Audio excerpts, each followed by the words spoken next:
میں نے اس کے پاس جا کر کہا او اللہ کے بندے ادھر لوگ حدیث رسول سن رہے ہیں، تو ادھر کیوں بیٹھا ہوا؟ تو جا کر وہاں حدیثیں کیوں نہیں سنتا؟ اس نے سر نہیں اٹھایا، تھلو تھلو آواز لگائی، وہ جو مجمع بیٹھا ہوا ہے نا وہ رزاق کے عبد سے سن رہا۔ کس سے سن رہا تھا؟ امام عبدالرزاق سے۔ کہا یہ جو رزاق کے عبد سے سنتے ہیں، میں بندوں سے نہیں سنتا۔ کہا اچھا پھر؟ کہنا میں ڈائریکٹ رب کو سنتا، میں ڈائریکٹ اللہ سے سنتا ہوں، مجھے بندوں کی حاجت نہیں۔ خضر علیہ السلام نے کہا اگر تمہارا کہنا حق ہے تو بتاؤ میں کون ہوں؟ اس نے سر اٹھایا، غور سے دیکھا اور کہنے لگا اگر فراست صحیح کام کرتی ہے تو تم خضر علیہ السلام ہو۔ تو خضر کہنے لگے میں سمجھ گیا اللہ کے بعض اولیاء اللہ اتنے بلند مرتبے والے ہیں، میں ان کو نہیں جانتا، اللہ ان سے راضی ہو اور ہم کو بھی ان سے نفع پہنچائے۔ اب سوچئے جو اللہ اور اس کے رسول کے طریقے کو اور اجماع امت کے طریقے کو، ان کے خاص الخاص رسول کو چھوڑ کر ڈائریکٹ یہ دعویٰ کرے کہ مجھے حدیثوں کی حاجت نہیں، نبیوں کی حاجت نہیں، جیڑی شہدی لوڑ پہ ڈائریکٹ میں اللہ کو نہیں پوچھ لینا، یہ عقیدہ گمراہی کا ہے یا نہیں؟ تو علماء دیوبند کا یہ عقیدہ ہے، ایسے عقیدے والے کے پیچھے نماز پڑھنا کیسے جائز ہوگی؟ علماء دیوبند ابن عربی اور با یزید بستامی کے پیروکار ہیں۔ ابن عربی بھی رسولوں سے آزاد ہونے کا ثبوت دیتے ہوئے اپنی کتاب فصوص الحکم کے اندر، اپنی کتاب یہی فصوص الحکم، اس میں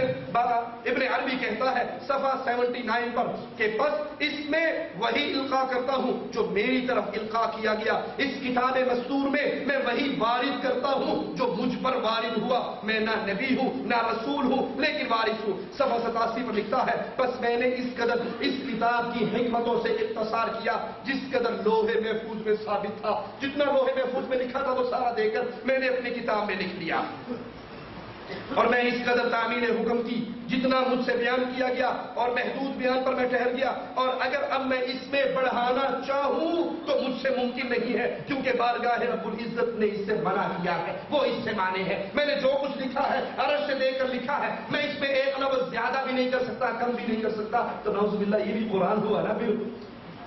یہ ابن عربی کا عقیدہ۔ با یزید بستامی شریعت اسلامیہ پر مذاق کرتے ہوئے کیا کہتے ہیں ذرا سنیے، کہتے ہیں تم نے اپنا علم فوت شدہ بزرگوں سے لیا ہے۔ کیوں؟ حدیث جب محدث بیان کرتا ہے جس نے بیان کی وہ بھی مر گیا، اس کا استاد بھی مر گیا، اس کا استاد بھی مر گیا، تابعی بھی مر گیا، صحابی بھی فوت ہو گئے، اللہ کے نبی بھی فوت ہو گئے۔ کہا تمہارا جو سارا علم ہے وہ مردوں سے ہے اور ہم صوفیاء کا جتنا علم ہے وہ زندوں سے ہے۔ کہا کیسے؟ کہا میں جب حدیث بیان کرتا ہوں میں یہ نہیں کہتا امام بخاری نے علی بن مدینہ سے سنی، نہیں، میں یہ کہتا ہوں میرے دل نے میرے اللہ سے سنی، ڈائریکٹ رابطے ہیں۔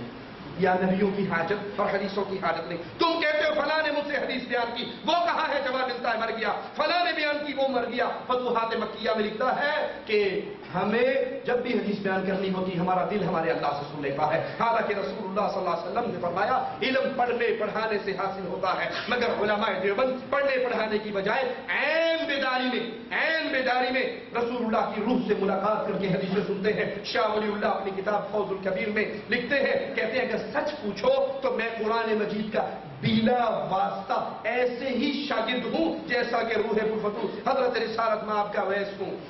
شاہ ولی اللہ نے در ثمین فی مبشرات نبی نامی کتاب لکھی جس میں 40 احادیث جمع کی، وہ احادیث جو انہیں امام بخاری مسلم ابو داؤد ترمذی سے نہیں بلکہ وہ احادیث جو ان کے والد شیخ عبد الرحیم نے ڈائریکٹ رسول اللہ سے سنی تھی، درمیان میں کسی واسطے کی کوئی ضرورت نہیں، ڈائریکٹ۔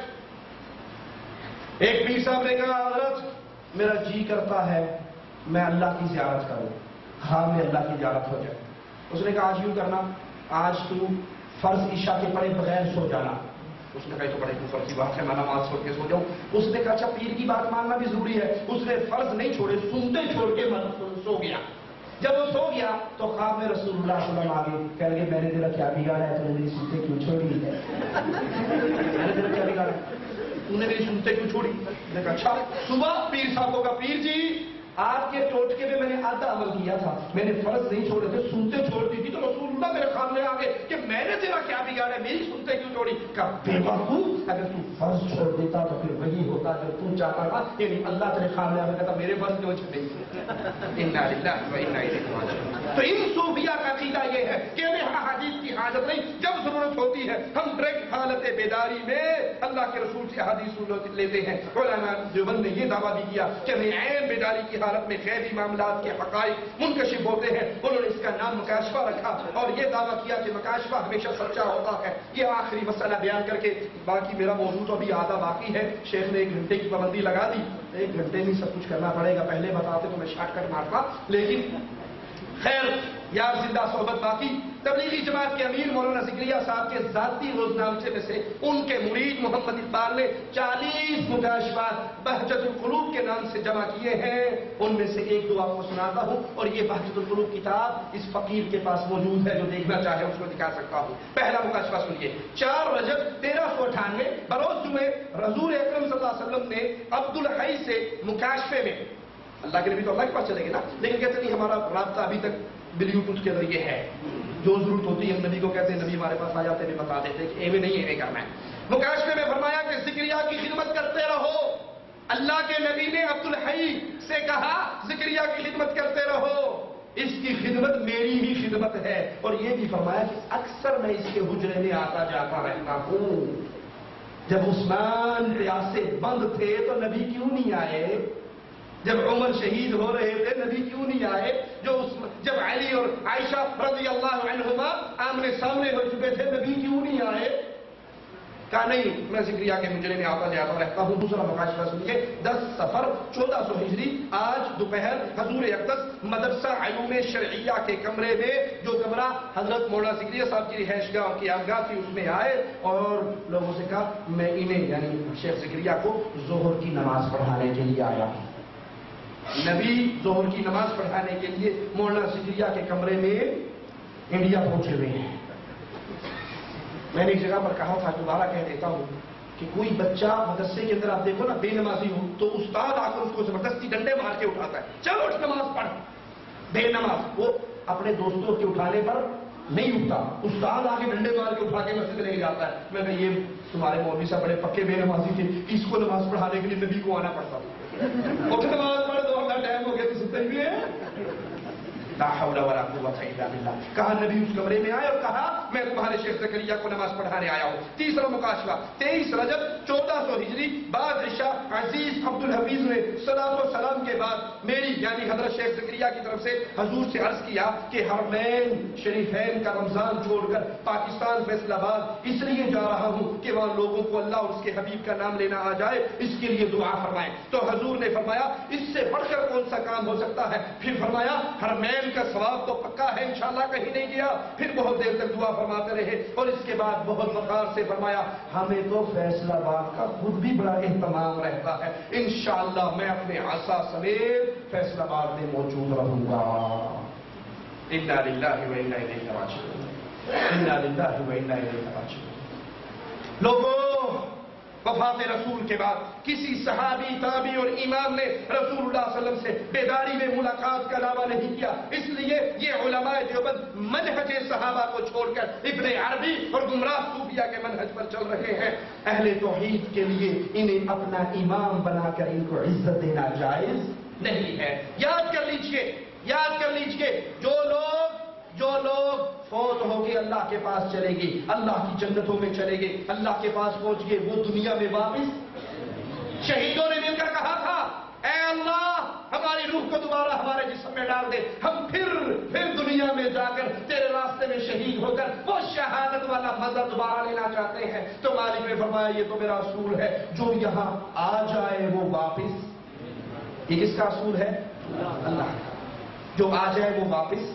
سورۃ یاسین میں ایک شہید کا قصہ ہے نا، جس نے کہا بما غفر لی ربی وجعلنی من المکرمین، اے کاش میری قوم کو پتہ لگ جائے اللہ نے سارا کچھ معاف کر دیا۔ قرآن کا فیصلہ، حدیث کا فیصلہ، مالک کا فیصلہ، جو چلا جائے وہ واپس نہیں آتا۔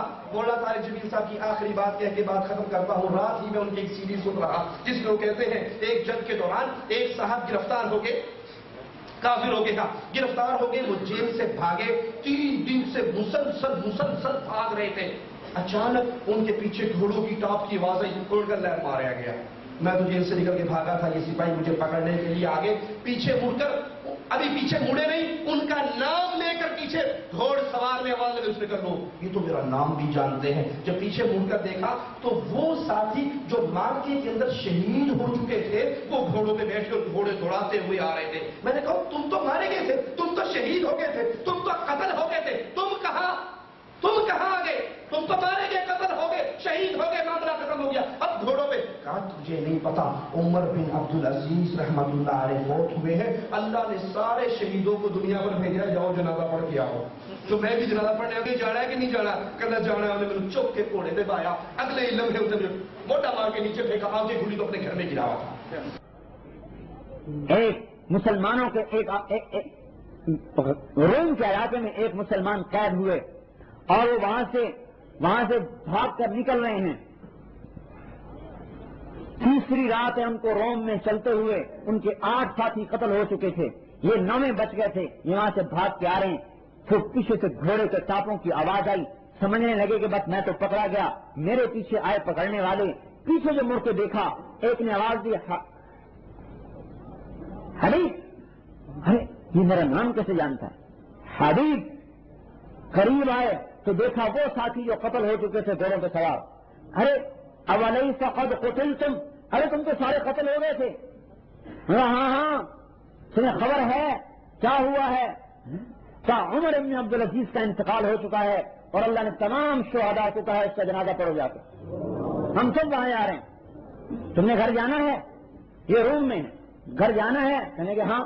ناولنی ہاتھ پکڑاؤ، میرا ہاتھ پکڑا اربکانی اور مجھے پیچھے گھوڑے پر بٹھایا، اور اس کا گھوڑا چند قدم چلا ہوگا کہ اس نے خفقتاً اس نے مجھے زور سے ٹہنی ماری اور میں جو الٹ کے گرا تو گھر کے دروازے کے سامنے پڑا۔ عراق، روم سے عراق۔ انا للہ و انا الیہ راجعون۔ لوگوں آخری بات، جس طرح اندھے ڈرائیور کے پیچھے بیٹھ کر آپ کو کوئی مفت میں لے کر جائے آپ جانے کے لیے تیار نہیں ہوتے، اللہ کا واسطہ دیتا ہوں کسی سے لڑائی نہیں، کسی سے ذاتی اختلاف نہیں۔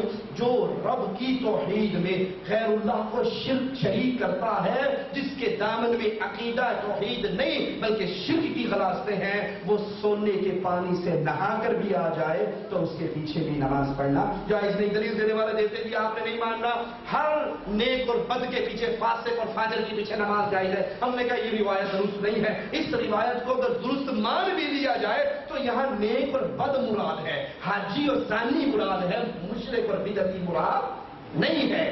قاضی حضرت عثمان رضی اللہ عنہ نے آپ نے کہا مانا، حضرت عثمان سے جب پوچھا گیا بلوائیوں کے بارے میں یہ نماز پڑھائے تو کہا نماز ایک اچھا کام ہے، جب کوئی کرے تو ان کے پیچھے پڑھ لو، لیکن یاد کر لیجئے وہ بلوائی خلیفۃ المسلمین پہ خروج کر کے باغی تو تھے لیکن ان میں کوئی بھی صوفی نہیں تھا، بد عقیدہ نہیں تھا، وحدت الوجود کا داعی نہیں تھا۔ اللہ سے دعا ہے اللہ ہماری خطاؤں کو معاف فرمائے، اللہ ہمیں زندہ رکھے، ایمان پر رکھے، موت ہے تو اس حال میں تھے اللہ ہم سے راضی ہو، ہم اپنے اللہ سے راضی ہو اور ہمارے سینوں میں غیرت توحید کا سمندر ٹھاٹھے مار رہا ہو۔ ہم پیار کریں توحید کے لیے، نفرت کریں توحید کے لیے، رشتے کریں توحید پر، رشتہ داری ختم کریں توحید کی بنیاد پر۔ ہمارا اٹھنا، ہمارا بیٹھنا، ہمارا اوڑھنا، ہمارا بچھونا وہ لا الہ الا اللہ کی دعوت ہو۔ اقول قولی ھذا واستغفر اللہ لی ولکم ولسائر المسلمین فاستغفروہ انہ هو الغفور الرحیم۔